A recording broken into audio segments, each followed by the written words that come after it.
about today. Don't be a feminist, essays on genuine justice. Bryan, thanks again for joining us. Pleasure to have you here.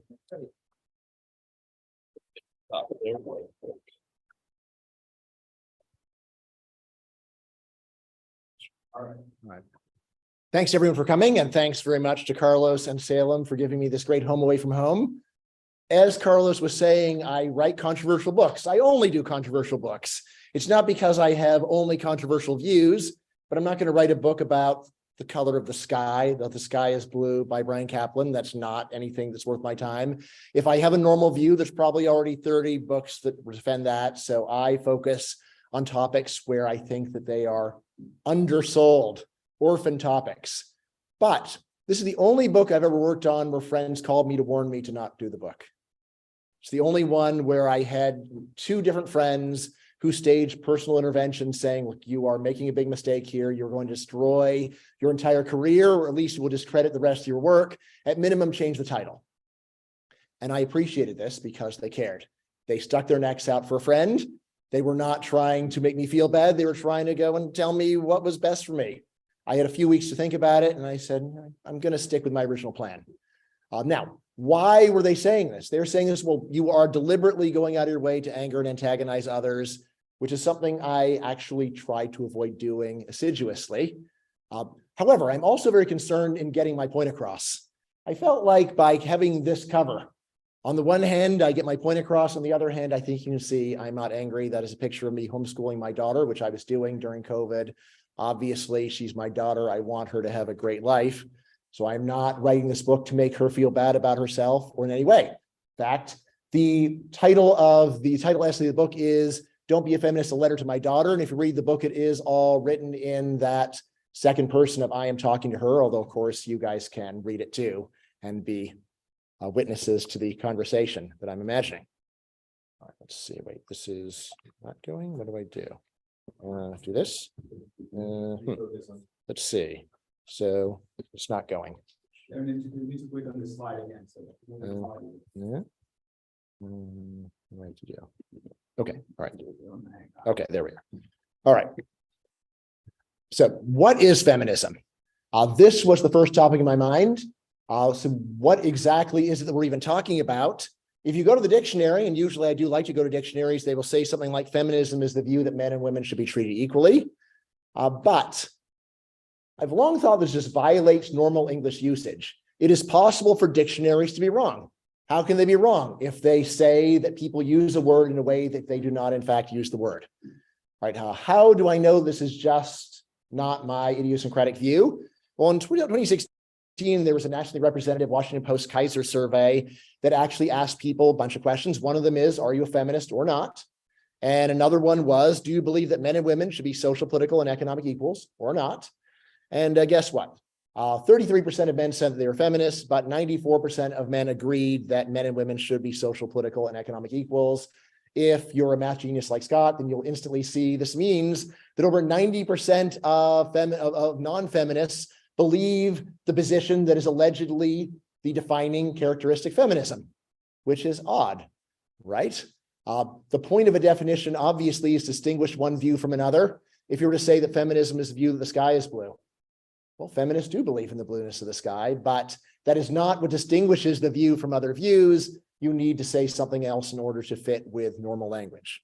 So I propose an alternate definition, which is this. Feminism is the view that our society generally treats men more fairly than women. It's the view that our society generally treats men more fairly than women. Again, this is not my personal definition that I'm trying to foist upon the word. This is my attempt to actually describe the way the word is currently used in English and probably almost every other language. So I say it fits actual use. Furthermore, it distinguishes feminists from non-feminists. First point, almost all feminists do actually believe that our society generally treats men more fairly than women. You would be puzzled if there was someone who said, I'm a feminist and I think that our society treats men terribly and women are treated greatly. It's like, well, in what sense are you then a feminist? It seems like you are not endorsing the main thing that the view requires, right? So it's very hard to imagine a feminist saying, someone who says, I'm a feminist and I think that women get way better treatment than men in every way, right? That would be odd. And at the same time, if you go and talk to people who are non-feminists, they will normally either just deny that our society treats men more fairly than women, or at least they'll say it's complicated. I don't know. They're agnostic, right? So this, again, it distinguishes feminists from non-feminists, which is a desirable trait for a definition. All right. Now, why is it that we should think that feminism is correct? All right. There's a long list of feminist complaints about the unfairness of the treatment of women in our society, which you've probably heard all of them and more.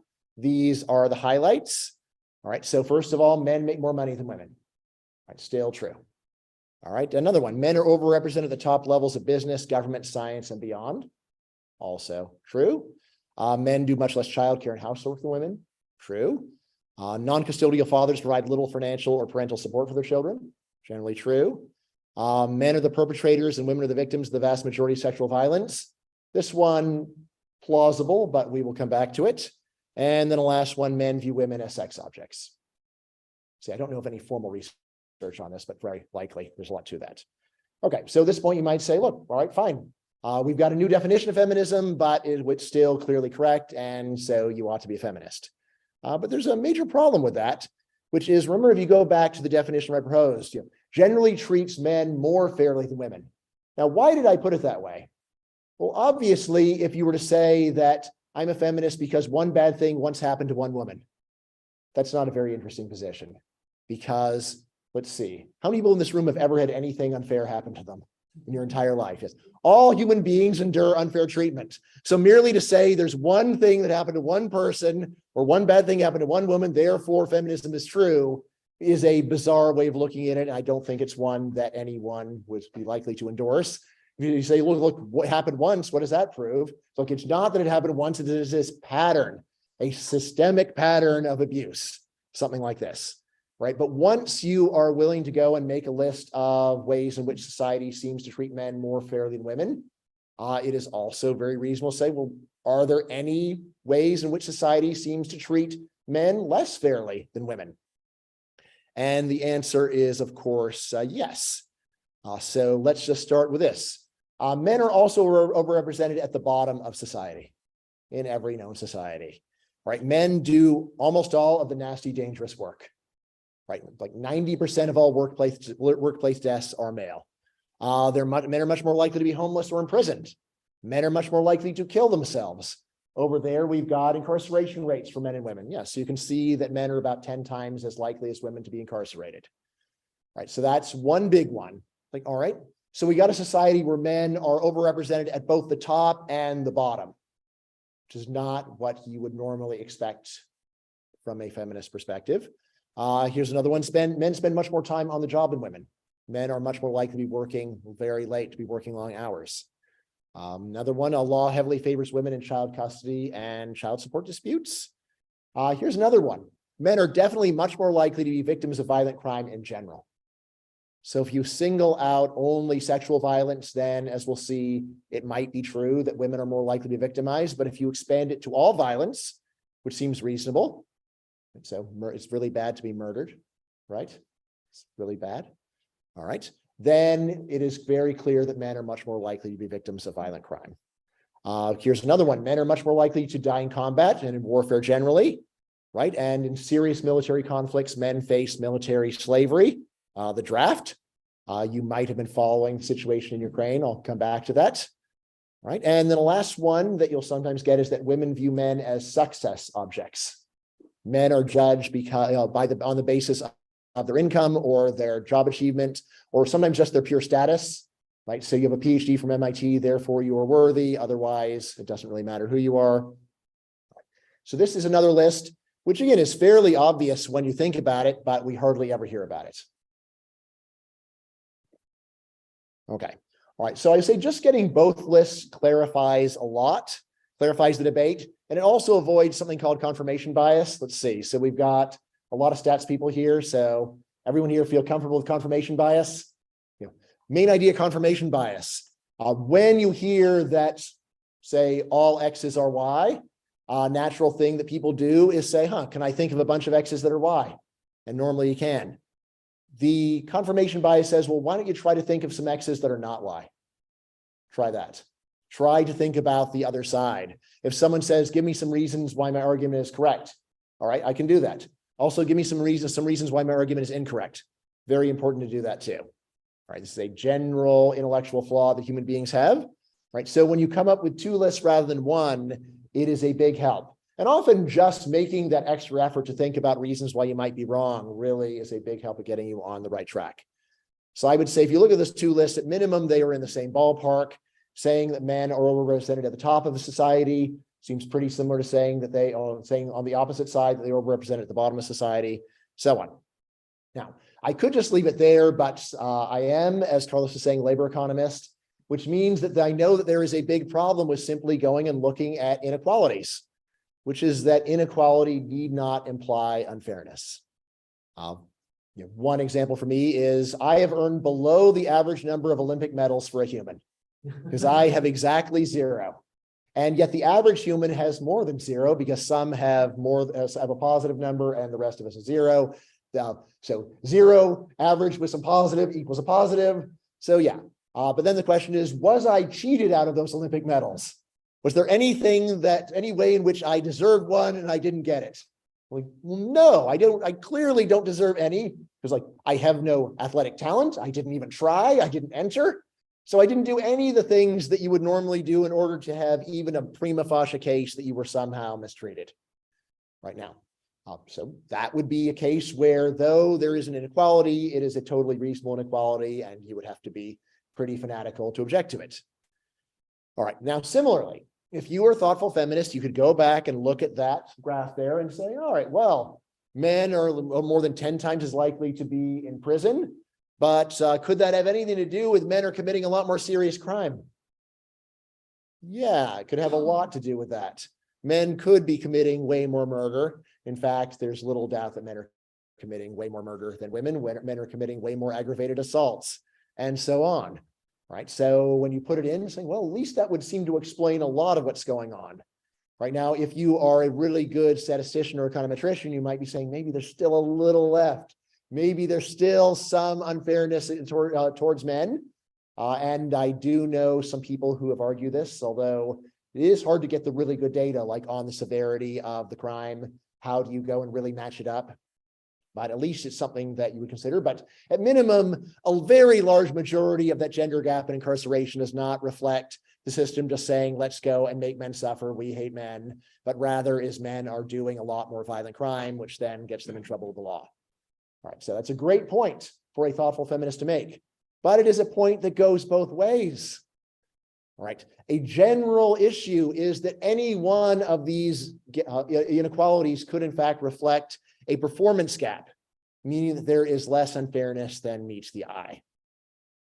Right, and economists have actually been studying these gaps for decades. So let's talk about what we already know. I'm only going to do a couple of cases. We could do all over the others in the Q&A. Happy to talk about them. Some of them I just say I don't think there's any really good data, but doesn't mean that we can't have a reasonable conversation. And subsequently, someone here who wants a project could go and get papers out of it. And guess what? I would never accuse anyone of plagiarizing my ideas. It's the last thing I do. Every now and then there's someone's stealing my ideas. Like, I wish people would steal my ideas. I got way more ideas than I've got the energy to work on. Like thank me if you want to, but just sure, do the work. I just want the ideas to live. I don't care about the credit that much. It'd be nice, but but if I don't get the credit, I'll do. Of course, how would I ever really know, right? You could have heard these ideas from other places. All right, so let's just do the earnings gap. This is probably the one that people have heard about the very most.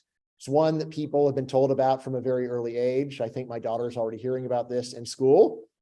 All right, and here's what we can see in the data. If we look at full-time workers, women today are earning about 20% less than men when they are matched for full-time work.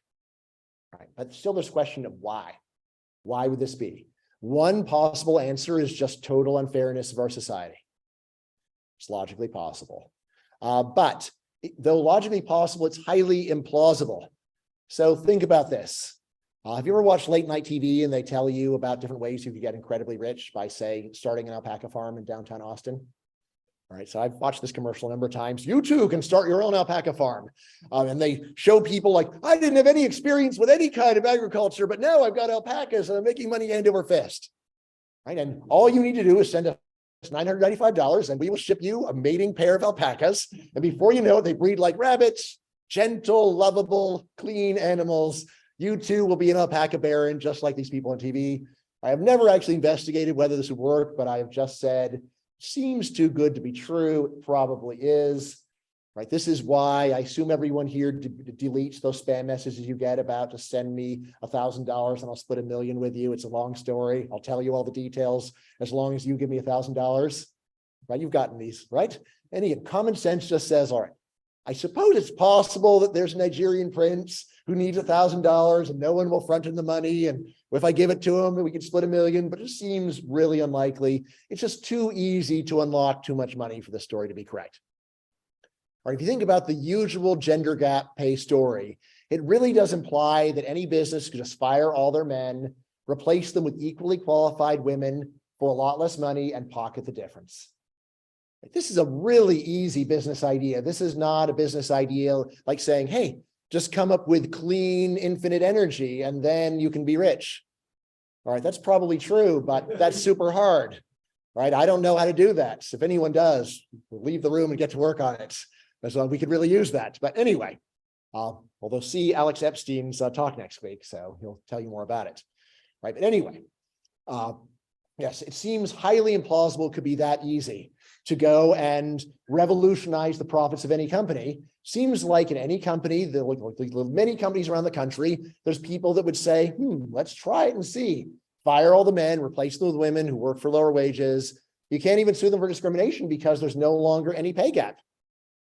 Right? If you only employ women, then there's no pay gap, right? So there's the undefined average earnings of the men and there's whatever the women are earning. We are seemingly immune to any kind of criticism.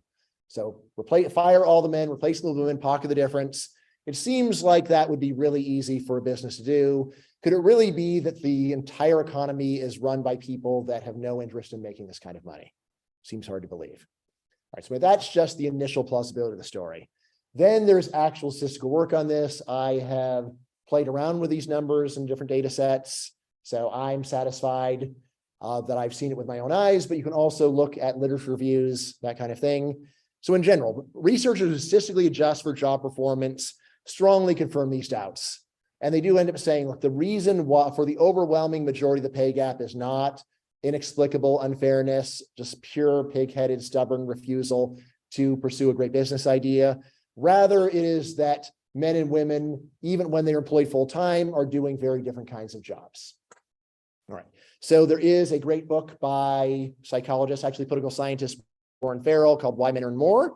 The point of this book is primarily to help women make more money. So he says, look, he was actually on the board of NOW, National Organization of Women. He's also often called the father of the men's rights movement. But a lot of what he does is self-help. And he says, look, I know a lot of women want to make more money, and I now have looked at the evidence and I can tell you how to do it. There are 25 main differences between the kinds of jobs that men typically do and the kinds of jobs that women typically do. And if women want to make more money, they need to switch into one, or they need to at least change one of those 25 things that they're doing, right? Maybe change a whole lot. All right. In any case, like here is one kind of statistical work that I've taken a look at. If you just compare single childless men to single childless women, almost all the pay gap disappears in modern data. Right, so that's one. Right now, in Why Men Earn More, he actually goes into a lot of the details here. So here's one. Men heavily focused on money when they're deciding what job to do. Women are more interested in work-life balance. All right, so seems like a pretty obvious point, and he does back that up. So here are some of the ways that men are more likely to focus on women, or men are more likely to focus on money, excuse me. Yes, men are much more likely to do STEM jobs and to do STEM degrees, right? Women are much less likely. It is not that STEM fields turn away women, rather that given a choice, men are much more likely to want to do it. If you ask men why they want to do it, some of it is intrinsic interest, but a lot of it is that's where the money is. If I could go and make a lot of money being an English professor, I'd go be an English professor. Another one is long irregular hours. It is an illusion to say that we have matched men and women who are all full-time workers, because there are many different kinds of full-time jobs. You can have a full-time job that is 35 hours a week or a full-time job that is 70 hours a week. So that is something that you definitely want to look at. Is not just go and put everyone into one bin, the full-time bin. It's all the same. There are many different kinds of full-time jobs. There's also irregular hours, ones where you might have to work for 20 hours straight, or anyone know people have jobs where they just work for 24 hours straight? Yeah, so yeah, those jobs exist. As a professor, I've never done that, right? So yeah, I've never pulled an all-nighter in my entire life for work purposes. I've stayed up all night to do something fun, but I've never actually had to do that for work. All right. Danger, and men do much more dangerous jobs. Men are much more likely to do jobs that expose them to heat and cold. All right, and so on. Men are much more likely to travel to undesirable locations. Right? You put all these things together and you can see that there are numerous very simple reasons why men tend to make more money than women. Farrell's main point is if women want to go and make more money, they should go and make some of these changes. You can also read the book as maybe men should worry less about money and try to make their lives better. Right? Which makes perfect sense to me. I was reading about all these jobs that men are doing. And I'm like, God, I'm really glad they want to do them, but I don't. All right. Now, actually, I have found that among economists, if you make these points, even economists who say they're very concerned about the gender pay gap will often say, yes, that's all true. It's like, well, it's all true. Why are you still worried about?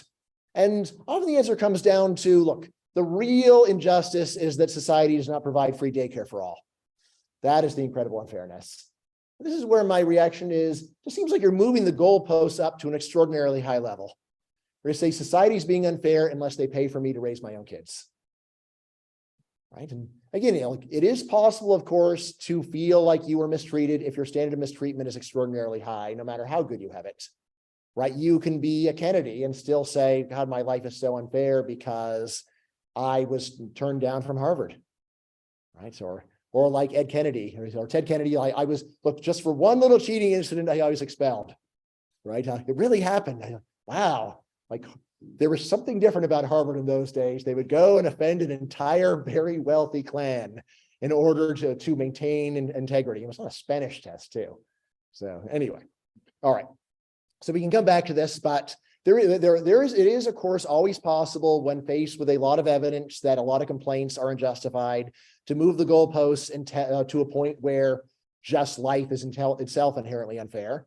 Although, again, that is something that more than one group could do. All right, now thinking about the violence gap, here we have a picture of Ukrainian refugees. You'll notice a distinct absence of adult males. Right? I guess you could put in some elderly males, they would be allowed to leave. But anyway, so here's what we can say. All right, it is probably true that women endure more sexual violence than men, although if you look at data on prison rape, it is actually much closer than you think. Right, there is a lot of prison rape. The research on this is pretty interesting, especially what's striking is the variance of prison rape. So there are some prisons where we've got equally good numbers where there appears to be nothing going on, and others where there's a lot. And according to the main paper that I read on this, the big difference between incarceration facilities where there's a lot of rape and where there's very little rape is in the places where there's a lot of rape, the warden says, look, it's a prison, there's going to be rape. And the ones where there is very little or none are ones where they say, look, we are trying to go and prevent this and punish it. All right, and well, it looks like you can actually stop it. Contrary to almost every movie or TV show you've seen about prison, there's almost no murder happening in prison. Right, and it's like, why not? Because these are panopticons right out of Bentham, where we've got eyes on everything that is happening. So it is really hard to get away with murder in a prison. And if you do it, you will be harshly punished. Not to give away the end of Dahmer, but he gets murdered in the end, along with another unpopular prisoner. Right. And that guy is actually in solitary for life. But that's really rare for murders. So if you can almost totally wipe out murder in prison, an area filled with more per capita murderers than almost anywhere else in the world, it does seem like with sufficient motivation, you could also greatly reduce the amount of rape. And this is not just speculation because there's a lot of places where there is hardly any. And it seems to be not primarily just the kind of prisoners, but whether the warden gives a damn or not. Right. But in any case, prison rape, there is enough of it that actually it is not totally clear that women are more likely to endure sexual violence than men. But what is totally clear is that men endure much more violence than women overall. Right? The murder ratio in the US is about 4 to 1. Right? So when you hear about femicide, it does happen, obviously. But there is a lot more. Let's see. would homicide be the right word, or is that, or is, I don't know, someone later knows Latin? Oh yeah, you know Latin, right? So is homicide actually the right word for murder of a male, or is there a separate word for that? Okay. All right. Okay. All right. And furthermore, the US is not an outlier. This is roughly the global ratio too, 4-to-1. Okay. Now, this is one where, again, I think that if you really want to do a good job on this, you got to say, all right, fine, men are a lot more likely to be murdered than women. But is it also not the case that men are putting themselves in harm's way or otherwise provoking murder to a much greater extent? Yeah. Well, let's see. We can come back to that. So here is one standard result in criminology. One of the best predictors of becoming the victim of a crime is being a criminal.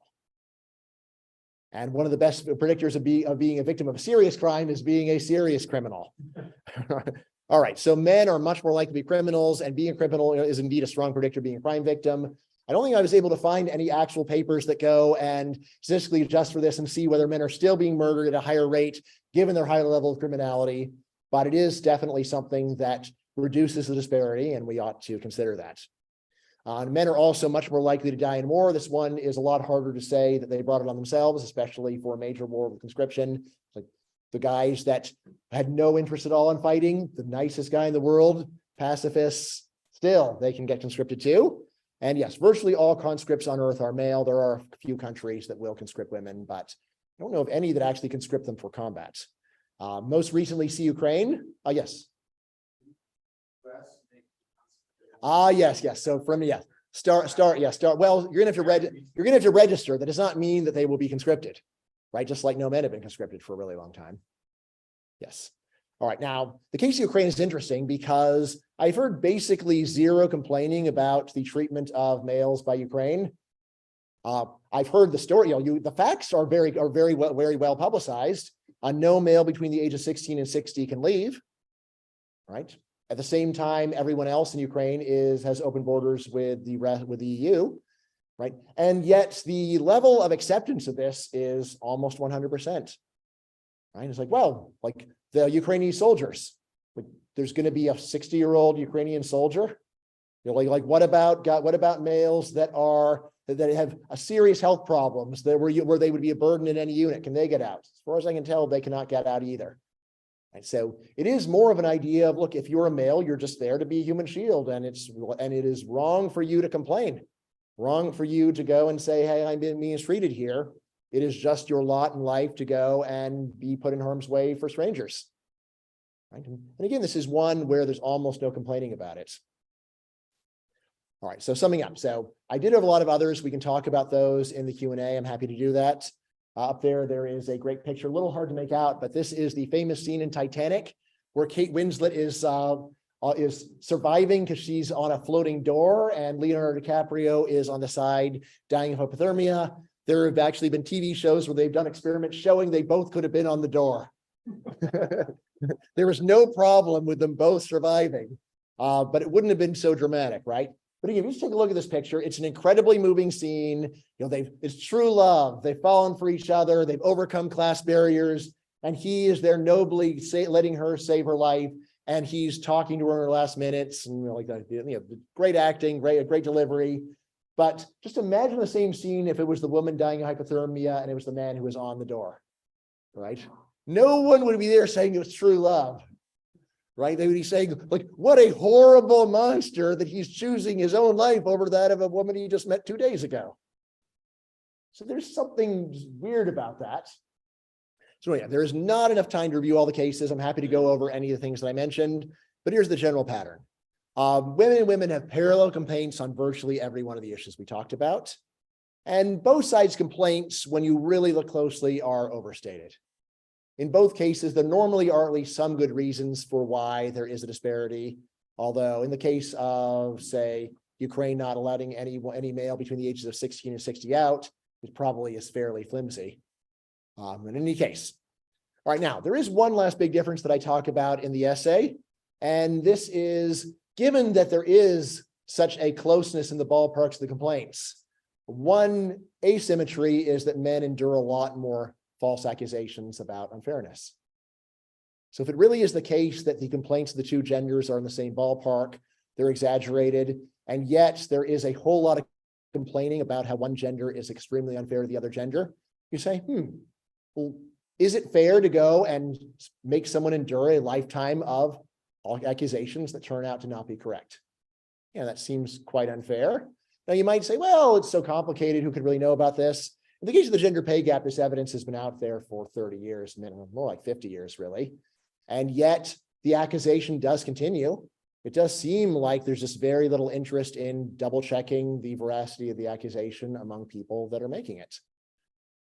All right. Now, why are we so wrong about this? Why are we so wrong about this? Well, here is another result that I talk about in the book. There's a good literature on this. Both men and women seem to care a lot more about female well-being and especially female suffering. Right, so you know about the norm of women and children first, right? Another scene in Titanic, you might remember the rich jerk, played by Billy Zane, right? And at a time when they are loading up the women and the children, what does the rich jerk say? Just, any room for a gentleman, gentlemen? And we're supposed to go and say, he's standing up for equality, good for him, right? No, we're supposed to say, what a horrible rich jerk to think that his life counts more than that of strangers. Doesn't almost everyone think that? Yeah, Chris? Yeah. Well, yes. Well, I didn't forget, but yes, that happened. Later, he gets the idea of, if I have a kid and say that he's an orphan, or then maybe they'll let me on the boat. That's how he gets off at the end. I hope I'm not giving this whole movie away. It's kind of like Dahmer at this point. You know how the movie ends, right? Yes, the rich jerk survives, and the noble Leonardo DiCaprio, the artist, handsome and wonderful in every way, except not being rich, but he dies. All right. So yes, this is actually a general pattern that, not just our society. This is not something that feminism caused. You can see this in almost every culture that I'm aware of. Even in societies that we think of as very oppressive of women, do they say that they are doing this in order to oppress women? Very rarely. They say they're doing it to protect women. Right? So the Islamic Republic of Iran, do they say that our country is all about oppressing our women because we regard them as inferior beings? Yeah. We are protecting them from the abuse that they would receive if they were to go and dress inappropriately. We are protecting them. This does not excuse it, but to get inside their mindset, right? That is a lot of what is going on. It's a very normal human norm. Obviously protecting children, this is a human universal, right? Right. So if there's a child that's suffering and an adult that's suffering, who do you care about more? Yeah, you care about the child more, right? But it also seems that there is a basic difference in who's suffering we care about more, which does go a long way to explaining things. Yeah, well, if we care more about female suffering, and even if the actual objective level of suffering is similar, or even if there are good reasons for it, the emotional reaction is to say we're super worried about it and we've got to do something about it. Okay, now this is not a lawyerly piece. When I was doing my book Open Borders, every now and then there'd be an argument I'd make and my editor would say, yeah, this is undermining your point. I say, yeah, I know that, but it's true, so I'm going to say it. Right? I'm not writing a book where I only say things that work in my direction. I'm trying to go and get to the truth here. All right. So in the book, I do say, look, if we go and broaden the net, almost all this evidence is based upon modern Western societies. What if we go to other societies, other time periods? Some of the ones I'm very comfortable in saying it will be reasonable to be a feminist would be, say, Saudi Arabia, where until recently women could not drive. Right. And also the ones that probably get less attention, but probably deserve more. There is very strong evidence for heavy rates of female infanticide in both China and India. They have bizarrely high male-female gender ratios that do not seem to be ones that you would get naturally. Some of it is no doubt due to selective abortion. Whether or not that is oppression of women depends upon your view of abortion, which I don't deal with, right? Because I'm already doing enough controversial stuff. I don't want to also say, and by the way, the correct position on abortion is, just thought you want to know along the way. But this is one where if you were pro-life, it would give you an even stronger case for saying that feminism would be the correct position in China and India. Because then, even if it did turn out to be purely selective abortion that was driving it, yes, but it's selective abortion on the basis of gender, and that's evil. On the other hand, if your view is that an embryo has no moral value at all, then to say, well, they are selectively destroying the female embryos of zero moral value rather than the males of no moral value. So I guess that since it's all zero, what's the difference? Anyway, don't try to deal with that, just to point it out. But some of it's got to be infanticide. All right, now some lingering questions. So these are different things that people brought up to me when I was circulating the essay, different versions of the story that I've heard. So here's one that I've gotten from some economists. They said, look, all right, fine. Like all of the actual discrimination regressions that we're talking about, yeah, that goes the right way for you, fine. But the point is just that patriarchy is bad for everyone. It's bad for women, but it's also bad for men. It is a general system that is oppressing humans. And that's the problem, right? Now, again, the question is, what is patriarchy? Well, again, if we just define it as a system where men have a disproportionate share of the top positions in politics, business, science, and the arts, then yeah, then we have a patriarchy. But in that case, again, unless you combine this with the view that they don't deserve it, and that is not based upon having superior performance, but rather based upon an unfairness built in the system, then the question is, well, why isn't the best system for both men and women meritocracy? Why isn't the best way to run science just that whoever is best at science gets to do it and gets the best positions, and then all society profits from having a well-functioning system of science? On the other hand, of course, if it is a patriarchy is a system of unfair male overrepresentation in politics, business, science, and the arts, then it comes back to what's the evidence for that? Right. And again, at least in the area of business, we've got a lot of evidence that does not seem to be so. All right. Now, one common variation of this patriarchy is bad for everyone is for suicide. It's already mentioned that men are much more likely to kill themselves than women. There are some people say, you see, here's what's going on. We've got this patriarchy, and there's these men at the top lording it over all of us. But then regular men feel like their lives are meaningless, and this causes them to kill themselves. And so patriarchy really is bad for both men and women. All right. So maybe, possibly, but this does have some definite predictions, right? Like if this were true, you'd expect that the male-female suicide ratio would be highest in what kind of societies? Well, the more patriarchal ones, right? And by almost any count, like what are the most patriarchal societies in the world? Is it like Sweden? Right? Is it like the really modern cutting edge societies? You know, like, what are the patriarchal societies supposed to be according to almost everyone? Saudi Arabia. Yeah, like Saudi Arabia, India, China, traditional societies. All right, now if we go to the actual data, we will see that suicide ratios, male-female ratios are all over the place in a way that will just boggle the imagination when you really look at the data. So think like India has one of the lowest male-female suicide ratios in the world. It's a very traditional society. On the other hand, I think Sweden has a really high one, or Iceland. And then one of Sweden or Iceland is a really high one, but then the other one is a really low one, and so on. You just look at the data and you're like, the only way you could really come to some kind of story about patriarchy is causing male suicide is really a case of believing a seeing, where you're just so sure that it's true that you don't even need to look at the data because you know it. This is also one where it's a good illustration of Bayesian thinking. You've heard of Bayesian thinking, right? So if seeing a whole lot of X's confirms an hypothesis, then seeing very few X's would have to disconfirm it. It's basic probability theory. So look, obviously, if we saw that all around the world women had a higher suicide rate, people would take this as evidence for the patriarchy theory. So it just doesn't make sense to say that men killing themselves at a higher rate can also be evidence for the same thing, right? Rather, that is just tautological and dogmatic thinking. All right, another one. So at least aren't we getting fairer over time? Are we getting fairer over time?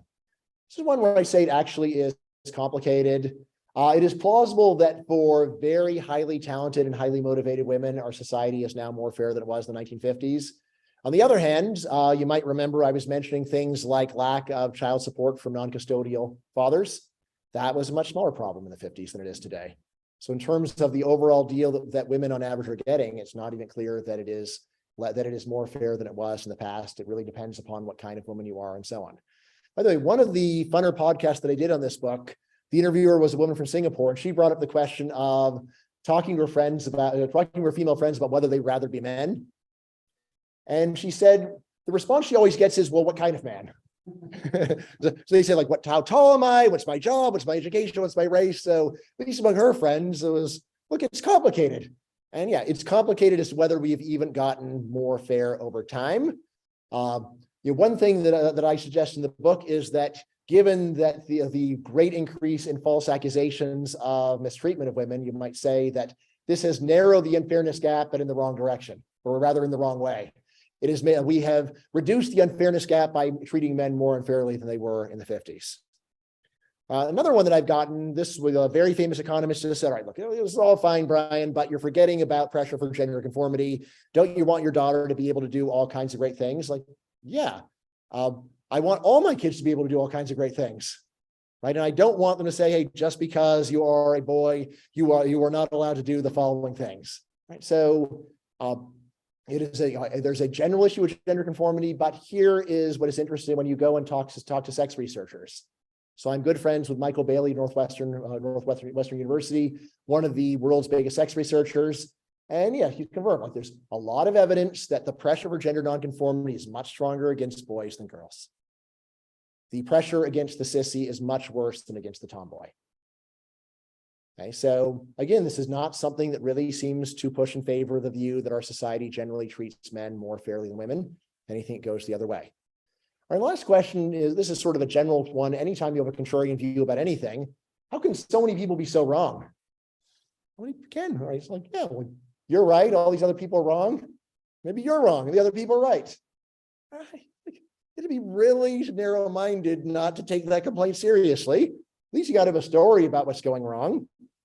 So I've got two big things. First of all, the ideas of feminism are emotionally appealing precisely because there is a pre-feminist, very strong emotional tendency to think that female suffering is more important than male suffering. It's the kind of idea that was sort of waiting to happen given human emotional constitutions. It's one where just to stand up and say, I don't agree, makes it sound like you're a bad person that doesn't care about female suffering, right? Furthermore, of course, there's an active community that promotes feminism and stigmatizes dissent. The world is full of a lot of different religions, both literal religions and metaphorical religions. If you go and talk to sociologists about religion, so Mark Regnerus is not here, right? But I think he will tell you the same thing I'm going to tell you, which is for most people, the doctrine isn't even that important. It's about the social group. It's about being part of a community. It's being part of a group where they say that you are a good person for being part of it, and also where you can join and denounce people that are not part of the group, or at least look down upon them. And it makes people feel better, and it gives meaning to people's life. So yeah, there's a feminist movement that promotes feminism, and they stigmatize dissent. Once that gets off the ground, it tends to be self-sustaining, just like almost every religion tends to be self-sustaining. And last, who cares? I did write this essay first and foremost to persuade my daughter not to be a feminist, right? I care about her personally a lot. I'm just going to be honest. I care about her more than I care about all of you guys, even Carlos, who's a great guy. But still, I love my daughter a lot more. Like I really was focused. I don't want this to happen to you. I don't want you to affiliate with this group. I think it would be a big mistake. Now, she's her own person. She's going to make up her own mind. She's 10. She's not going to read the essay right now. But I cared about it enough. I want the essay to be right there in a published form the second you asked me about it. Say, Dad, some kids are great. Here's the book. I wrote it to you. It's dedicated to you. Show your friends. This is going to be a fun discussion. Right? But why is it that I'm particularly not wanting my daughter to be a feminist? So I think feminism does lead to three things, especially when people take it very seriously. Again, this does not mean this is true in every single case. And of course, there's a lot of people that say they're feminists and don't actually care about it that much. They're just like a Christian who goes to church every Christmas and Easter, right? But they don't know the doctrine, they don't care about it much. There's plenty of feminists like that, right? But still, out of those who make it a big part of their identity, there I see the three following effects. First of all, self-pity. Second of all, antipathy. And third of all, unjust treatment of men and skeptics. Right, so self-pity.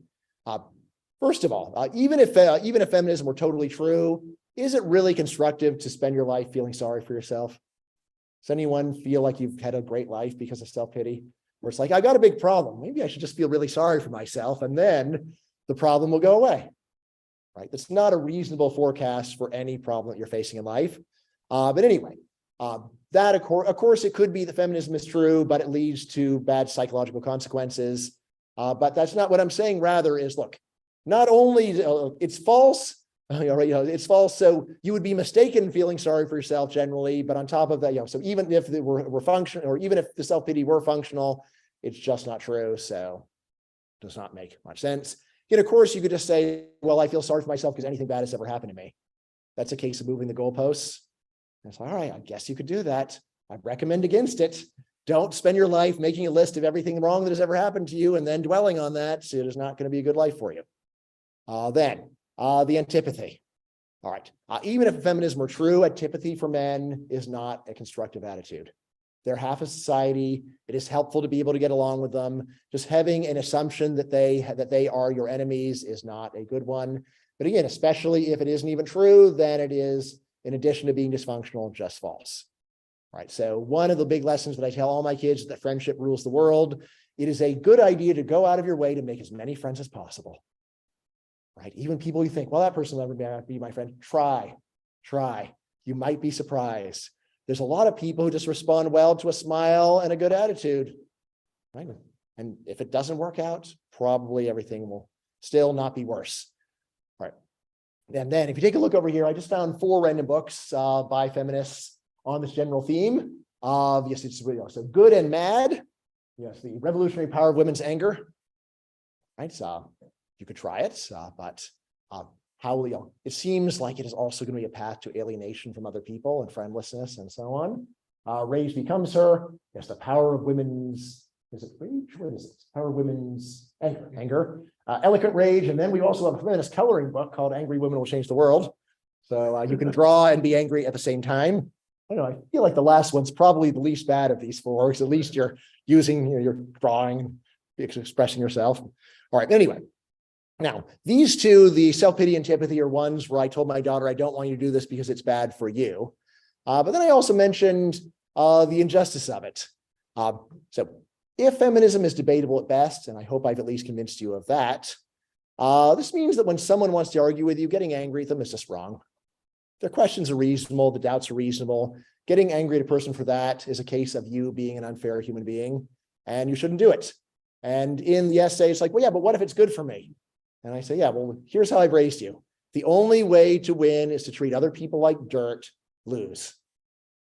And I will end there. Thank you very much. Questions? Start there. Great job, Bryan. Really enjoyed it. Thank you. It was a brilliant idea to start with defining the terms. This debate is so often full of contradictions and Kafka traps to kind of